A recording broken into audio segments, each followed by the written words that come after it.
Hello, I'm Drew Christiansen, the editor-in-chief of America Magazine. I want to talk this week about climate change and the failure of the climate bill in the U.S. Senate last week.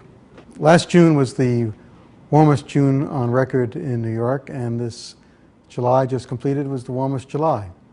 And now a number of reports tell us that the last 3 decades have been the warmest decades on record.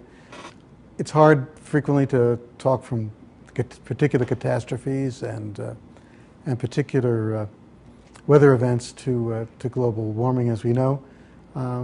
We also know that global warming, as the scientists model it, will lead to irregular weather patterns with colder weather someplace, warmer weather other places, flooding in some, and desertification in others. So it's hard to nail down any particular event as an effect of global warming. Nonetheless, the trends seem increasingly to verify the idea that the Earth is warming due to human activity. There were 2 reports just this week from the federal government that supported again this process. And in current comment this week, we note 2 trends that are taking place in the Rocky Mountains. One is the great expansion of the territory of the white pine bark beetle in the northern Rockies, which destroyed thousands and thousands of acres of white bark pine, which only grows at high altitudes. And the other is, also at high altitudes, is the expansion of the marmot population. Those are both very interesting because they indicate long-term trends. The pine bark beetle is not a stranger to those climates. The problem now is that the lengthening season is such that they've been able to extend their range. They're not killed off in the winter by cold weather.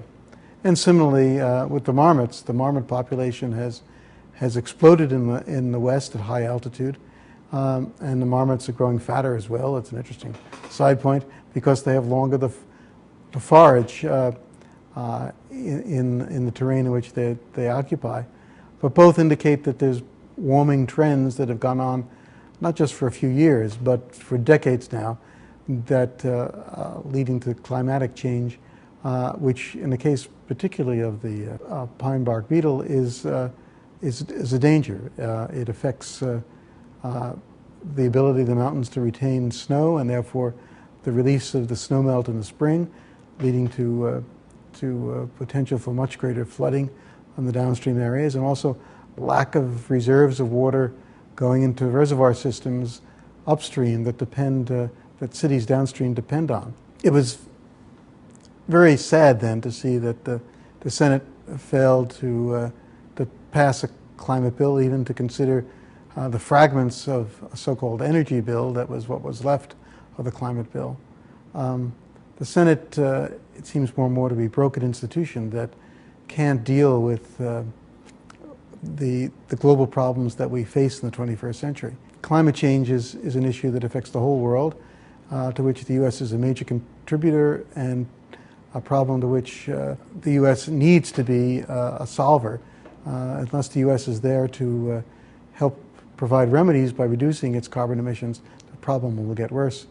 And even before the climate bill was rejected and the energy bills put in its place, it had been added with so many amendments have been added and special deals made for the oil industry, the coal industry, utilities, and so on, that really it was not going to be an effective bill.